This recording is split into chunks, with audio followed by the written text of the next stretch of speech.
Hello friends, ఎలా ఉన్నారు?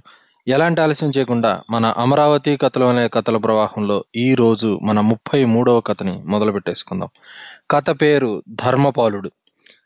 కథ ఇలా మొదలవుతుంది. అది బ్రిటిష్ హయాం. మునసబు హనుమయ్య పేరు చెబితే ఊరంతా వణిగిపోయి చేతులు కట్టుకొని నుంచునేవారు. ధ్వజస్తంభంలో 7 అడుగుల మనిషి, నల్లటి నలుపు విచ్చుకున్న పత్తికాయల్లా తెల్లటి కళ్ళు, అందులో ఎర్ర జీరలు, పొంగిన బొగ్గల మీద ఇరుప్రక్కల వింజామరల్లా పరుచుకున్న బొంగ మీసాలు. హనుమయ్య ఒక చేత్తో మీసం సవరించుకుంటుంటే చెంపంతా నిమురుకుంటున్నట్లుండేది. ఆజానుబాహుడైన హనుమయ్య ఒక చేత్తో పంచకొంగు పట్టుకొని మరో చేత్తో పొన్నుకర్ర వేసుకుంటూ పెద్ద బజారును నడిచి వస్తుంటే బజారంతా గప్చిప్పైపోయేది. వేప చెట్టు కింద పేకాటగాళ్ళు పారిపోయేవాళ్ళు. అలుపు తీర్చుకోవడం కోసం బండి ఆపిన ముఠా కూలీలు గబగబా లేచి బండి తీసుకొని పోయేవారు.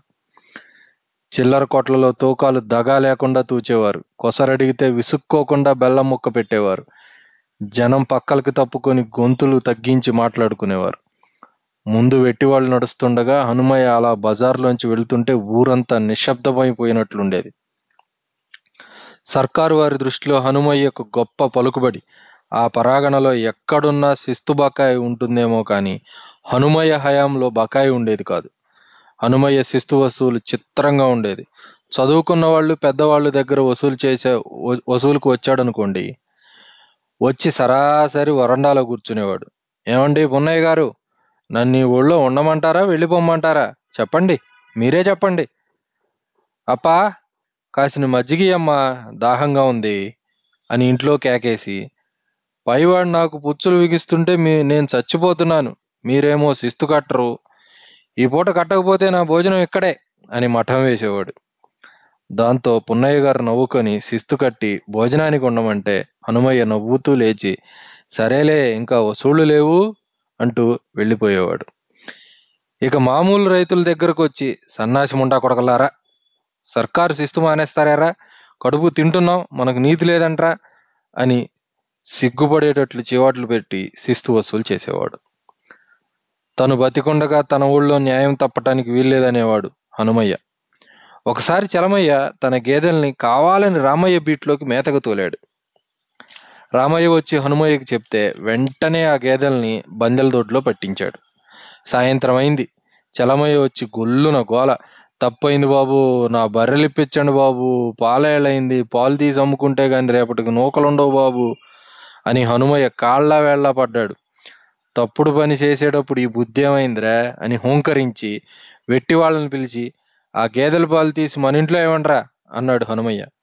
చలమయ్యకి ఆ మర్నాడు గేదెల్ని అప్పగిస్తూ, నీతిగా బతకరా దొంగేదవ, ఇదిగో నిన్నటి పాల డబ్బులు అని రొక్కమిచ్చి పంపించాడు. ఒకసారి ముత్తాలమ్మ కొలువులో దొంగతనం జరిగింది. బలిచ్చిన వేటల్ని సమానంగా వాటాలు పంచుకున్నారు. తీరా తీసుకెళ్లేటప్పుడు చూస్తే ఒక వాటా తక్కువైపోయింది. ఎవరో దొంగతనం చేశారు, వెతకటండి అన్నారు.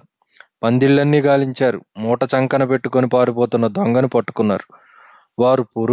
వాడు పొరుగురి పోలయ్య. పోలయ్యని పెడరెక్కలిరగదీసి హనుమయ్య దగ్గరికి తీసుకొచ్చారు. ఎందుకు చేసావురా దొంగతనం? ఉరిమినట్లు అడిగాడు హనుమయ్య. తప్పైందయ్యా, మాంసం వండుకుందామనుకున్నానయ్యా అన్నాడు తలంచుకొని పోలయ్య. అయితే దొంగతనం చేస్తావేంట్రా, నీతి తక్కువ కొడక, వాణ్ణి చెట్టుకు కట్టి పొద్దునే వదిలేయండ్రా అని తీర్పు చెప్పాడు. హనుమయ్యకు రాత్రంతా నిద్రపట్టలేదు. పొద్దున్నే పోలయ్యని విడిపించి స్నానం చేసిరారా అని చెప్పి తన ఇంట్లో మాంసంతో భోజనం పెట్టించి, ఒరేయ్, తిండి మీద కోరుకుంటే దొంగతనం కాదురా చేయాల్సింది, పని చేసి సంపాదించుకొని తినాలి, ఫో అని పంపేశాడు. కొంతకాలానికి కరువు వచ్చింది. పంట పండలేదు. పచ్చటి పొలాలు నెర్రెలు విచ్చిపోయాయి. రైతులు కొందరు వలసపోయారు. తినటానికి గింజలు లేవు. పశువులకు గడ్డి లేదు. వరన్నం తినేవాళ్ళు జొన్న రొట్టెలు తింటున్నారు. కానీ సర్కారు వారు శిస్తు వసూలు సక్రమంగా జరగవలసిందే అని పట్టుబట్టారు. హనుమయ్య దొడ్డ చిక్కులో పడ్డాడు. నయానా భయానా ఎట్లా వసూలు చేసినా శిస్తు చాలా బకాయి ఉండిపోయింది. పై అధికారులకు కోపం వచ్చింది. కట్టని వాళ్ళు ఆస్తులు జప్తు చేయమన్నారు. హనుమయ్య కళ్ళ నీళ్లతో ఆస్తులు జప్తు చేశాడు. చెంబు తపాల వీధులు వేయించాడు. వేలం పాడించాడు. కానీ కొనేవాడేడి? శిస్తు బకాయిలు ఊడలేదు. పై వాళ్ళకి మళ్ళీ కోపం వచ్చింది. బకాయి ఉన్న రైతుల్ని చెట్లకు కట్టేసి 25 దెబ్బలు కొట్టమని హుకుం వచ్చింది. ఈ సంగతి తెలిసిన కొందరు పారిపోయారు. పొద్దున్నే రెవెన్యూ ఇన్స్పెక్టర్ వచ్చాడు. రైతుల్ని ఒక 20 మందిని చింతల తోపులోకి తీసుకొచ్చారు. అందరినీ చెట్లకు కట్టేస్తున్నారు. హనుమయ్య దగ్గరుండి కట్టిస్తున్నాడు.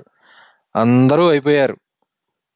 తను ఇంకో చెట్టుకు ఆనుకొని నుంచొని నన్ను కట్టేయర్రా అన్నాడు. బాబూ అంటూ వెట్టివాడు కాళ్ళ మీద పడ్డాడు. కట్టేయరా అని ఆజ్ఞాపించాడు హనుమయ్య. తన్ని కూడా కట్టిపించుకున్న హనుమయ్య ఎలుగెత్తి అధికారికి చెప్పుకున్నాడు. కొట్టండి అయ్యా, నన్ను కూడా కొట్టండి అయ్యా, నన్ను కూడా కొట్టండి. ఒంటి పూట గంజితో బతుకుతున్న ఆ రైతులతో నేను సమానమేనయ్యా. అయ్యా, మా దగ్గర డబ్బులు లేవు, కానీ దెబ్బలకు సిద్ధమేనయ్యా.